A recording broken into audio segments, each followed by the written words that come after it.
बच्चा, अब हम जो क्वेश्चन करने जा रहे हैं दैट इज एग्जाम्पल नंबर 36। आपने देख लिया मैंने कितनी तारीफ करी है इसके साथ। That is very very important. Typical learn question देखने में बहुत प्यारा है, छोटा सा है, लेकिन इसमें बहुत सारे टिपिकल स्टेप्स हैं। इस क्वेश्चन को करते हैं। देखिए इन क्वेश्चंस को क्या है, स्टार्ट करते हुए कोई दिक्कत नहीं है। और मैं आपको फिर बोलूंगी, डेफिनेट का क्वेश्चन हो, इंटीग्रेशन का क्वेश्चन हो, देखो बच्चा इंटीग्रेशन अपने आप में बहुत वाइड टॉपिक है। मैं ये चाहती हूँ कि आपको हर क्वेश्चन को देख के उसे स्टार्ट करना जरूर आता हो। मैं आपको सबसे पहले ये सिखाना चाहती हूँ, आपको क्रैक करना आना चाहिए क्वेश्चन को, कि क्वेश्चन कौन सा है।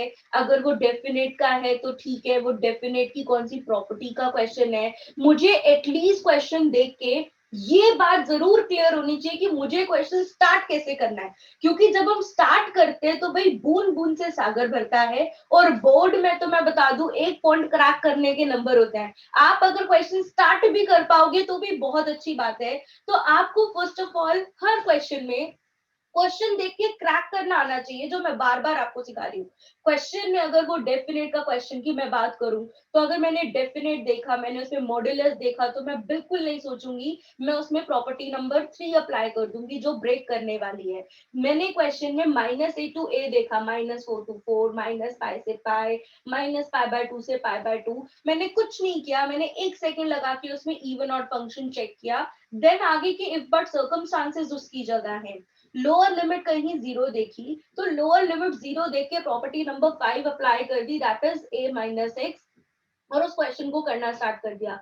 और अभी अभी हमने सीखा कि जब हम क्वेश्चन में प्रॉपर्टी नंबर 5 अप्लाई कर रहे होते हैं, जिस क्वेश्चन में हम फर्स्ट जाएं, फर्स्ट कैसे जाएं वो मैंने बता दिया, कि हम सब्स्टिट्यूशन कर रहे हैं, लोअर लिमिट और अपर लिमिट की वैल्यू सेम आ जाए, तब हम उसमें प्रॉपर्टी 6 अप्लाई करते हैं। जो अभी हमने नई नई सीखी तो हम उसको अप्लाई करते हैं। सही जा रही हूँ? अभी तक जो मैंने बताया है उसके किसी भी पॉइंट में कोई दिक्कत? प्रॉपर्टी को देख के क्रैक कैसे करना है ये बता दो भाई, ये क्लियर होना चाहिए। देख के क्रैक कैसे करते हैं, ये क्लियर है? किसी को कोई दिक्कत? Yes ma'am. अब इस क्वेश्चन में मेरा क्वेश्चन है दैट इज 0 से π/2 log sin x। ये अपने आप में बहुत प्यारा क्वेश्चन है। आप देखेंगे आपको पता चलेगा। अब मुझे ये बताओ कि सबसे पहले कौन सी प्रॉपर्टी अप्लाई करूं? सबसे पहले फिफ्थ। Fifth property. मैं फिर कहूंगी, आप जहां पर भी जो भी प्रॉपर्टी अप्लाई करें, प्लीज उसे स्टेट करें, मेरा बोर्ड फिलहाल छोटा है, मैं अप्लाई नहीं कर पा रही हूँ, साथ में नहीं लिख पा रही हूँ। लेकिन अगर आपने टेस्ट में साथ में नहीं लिखी तो मैं आपके मार्क्स जरूर कट करने वाली हूँ। तो π/2 माइनस क्या हो जाएगा? ये क्या लिख दूं? cos x dx। Cos x. अब मुझे मालूम है प्रॉपर्टी लगाने से पहले और प्रॉपर्टी लगाने के बाद वाले को क्या करना होता है? ऐड। बिल्कुल। मैंने क्या बोला, हर क्वेश्चन 90% केसेस में मुझे ऐड करके फायदा रहता है। कुछ हमारे हैं 10% टिपिकल टाइप ऑफ केस, लेकिन ज्यादातर क्वेश्चन में तो हम पहले यही देखते हैं भाई, प्लस करके कुछ हो जाए तो बात अच्छी है। अच्छा, अगर मैंने प्लस करूंगी log sin x plus log cos x, क्या हो जाएगा ये? Log sine x upon cos x. बिल्कुल लॉग बढ़िया। Ten x. Into cos x हो जाएगा, log m plus log n जो है वो क्या हो जाएगा? log m into n। अब मैं साइड में प्रॉपर्टी नहीं लिख रही हूँ, फिर कहूंगी मेरे पास क्योंकि जगह नहीं है इसीलिए मैं नहीं लिख रही हूँ, लेकिन आपको लिखनी है। ये हो जाएगा sin x cos x। इस स्टेप तक किसी को कोई दिक्कत? ये क्वेश्चन के इस स्टेप तक कोई दिक्कत? इस स्टेप तक बताओ भाई, किसी को कोई दिक्कत? अब यहां से स्टार्ट होता है पहला टिपिकल स्टेप। ये जो मैंने आपको टिपिकल लर्न लिखा है, यहां से स्टार्ट होता है पहला याद करने वाला स्टेप इस क्वेश्चन का, कि क्या किया मैंने, जबरदस्ती इस ब्रैकेट के अंदर 2 से मल्टीप्लाई 2 से डिवाइड कर दिया। मैंने फिर बोला ये इसका टिपिकल लर्न स्टेप है जो मैंने सबसे पहले किया। मैंने क्या किया, ये जो sin x into cos x आया था, इस ब्रैकेट के अंदर 2 से मल्टीप्लाई 2 से मैंने बोला ये वाला स्टेप बताइए, सबको क्लियर है ये वाला स्टेप कैसे लिया मैंने? इस वाले स्टेप का किसी को कोई दिक्कत? इस स्टेप के बाद मैंने क्या किया, इस स्टेप के बाद 2 sin x cos x को क्या लिख सकते हैं? 2 sin x cos x। Sign to x. बिल्कुल बेटा, ये हो जाएगा sin 2x अपॉन 2। इससे नेक्स्ट स्टेप क्या होना चाहिए मेरे लिए? Next step log M minus log. बिल्कुल बढ़िया, that is log m minus log n। ये वाला स्टेप बताइए, किसी को कोई दिक्कत? यहाँ तक एक टिपिकल स्टेप करने के बाद इस स्टेप तक किसी को कोई दिक्कत? इस स्टेप तक अब मैंने इस स्टेप में क्या कंसिडर कर दिया, इस वाले पूरे इंटीग्रल को मैंने समथिंग I1 ले लिया, मैंने इस पूरे को क्या ले लिया, I1 ले लिया, माइनस log 2 इंटीग्रेशन किया तो π/2। इस पूरे को मैं A कंसिडर कर रही हूँ। इस स्टेप तक किसी को कोई दिक्कत? ये वाला स्टेप तक बताइए बच्चा, किसी को कोई log 2 π/2 कैसे है? बच्चा log 2 कांस्टेंट था एज इट इज, 1 का integration x, upper limit minus lower limit π/2 minus 0 तो π/2।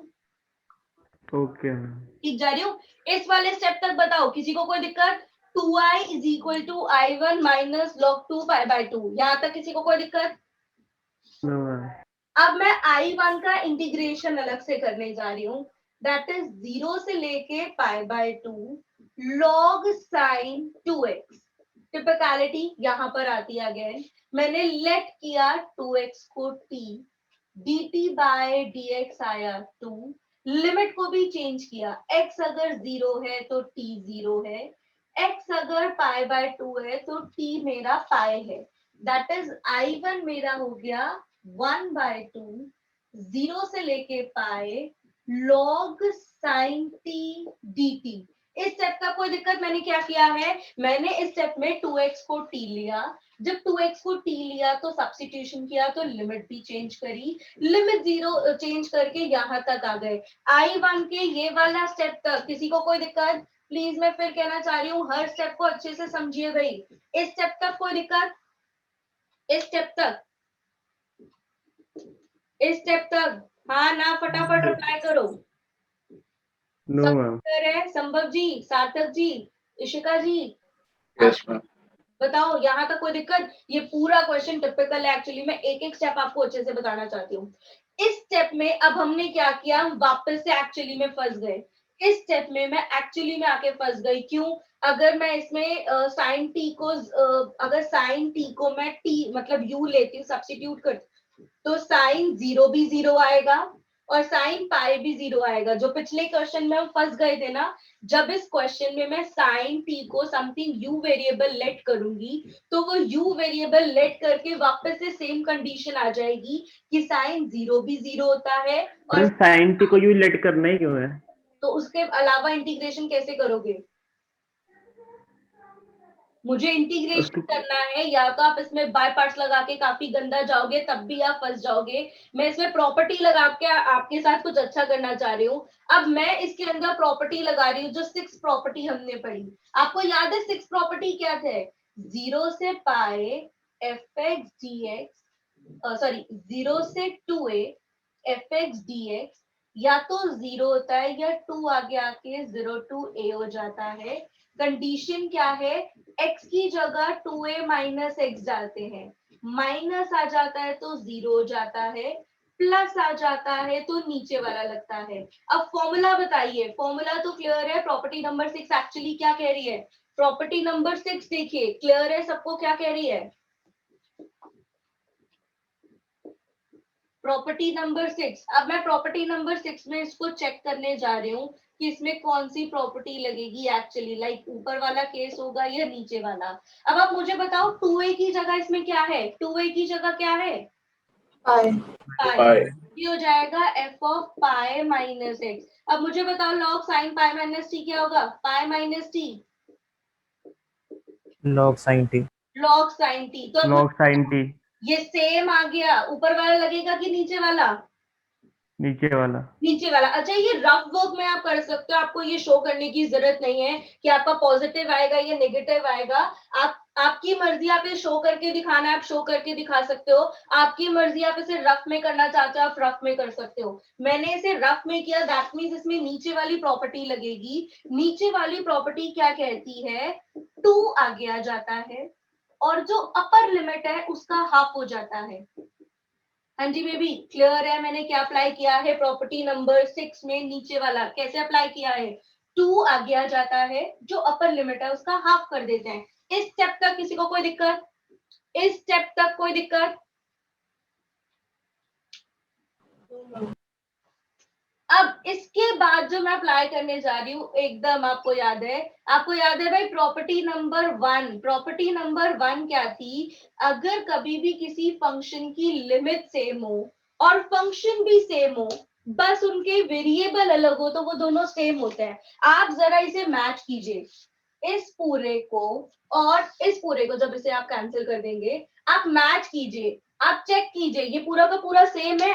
लिमिट 0 से पाए, लिमिट 0 से पाए, function log sine x d x, function log sine t dt, पूरा क्वेश्चन सेम है, बस एक मेरा x में है, एक मेरा t में है। तो अकॉर्डिंग टू प्रॉपर्टी 1 ये दोनों आपस में क्या है, इक्वल, यानी कि I1 किसके इक्वल है, I। ये वाला स्टेप बताओ जी, क्लियर हुआ क्या कहना चाह रही हूँ? One of the favourite question, एक ही क्वेश्चन में तीसरी प्रॉपर्टी यूज कर रहे हैं। पहले 0 to a वाली यूज करी, फिर प्रॉपर्टी नंबर 6 यूज करी ब्रेक करने वाली, फिर प्रॉपर्टी नंबर 1 यूज करी। प्रॉपर्टी नंबर 1 एक ही क्वेश्चन में यूज हो रही है एक्चुअली। अब बताइए, क्लियर है? I1 किसके इक्वल आ गया, I1 किसके इक्वल आ गया, I के। अब I1 इक्वल टू I आप पुट कर दीजिए A में, वी गेट, मुझे क्या मिल जाएगा, 2I is equal to I minus pi by 2 log 2, plus का I इधर जाके माइनस हुआ, तो I का integration minus pi by 2 log 2। यही तो मुझे निकालना था आंसर। एग्जाम्पल नंबर 36 बताइए, very very very important, typical, बहुत कुछ चल रहा है एक ही क्वेश्चन में। यहां तक क्वेश्चन बिल्कुल सीधा है, उसमें कोई चेंजेस नहीं है। पहली ट्रिक उसके अंदर आती है 2 से मल्टीप्लाई, 2 से डिवाइड, उसके बाद बिल्कुल ठीक है, बस यहाँ पर हम इसको I1 कंसिडर कर लेते हैं। फिर जो भी चलता है वो मेरे I1 के साथ चलता है कि I1 में मैं सब्स्टिट्यूशन करती हूँ, मेरी लिमिट चेंज होती है, फिर इसमें हम प्रॉपर्टी लगाते हैं अपनी अपर लिमिट को ब्रेक करने वाली, देन हम अपना नोटिस करते हैं कि ये तो इसी के सेम आ गया, ये इसी के सेम आ गया, दैट मीन्स जो था वो I1 I के बराबर है, वैल्यू पुट करी, मुझे आंसर मिल गया। बताइए बच्चा, एग्जाम्पल नंबर 36, एग्जाम्पल नंबर 36, किसी को कोई दिक्कत? Example number 36। No ma'am.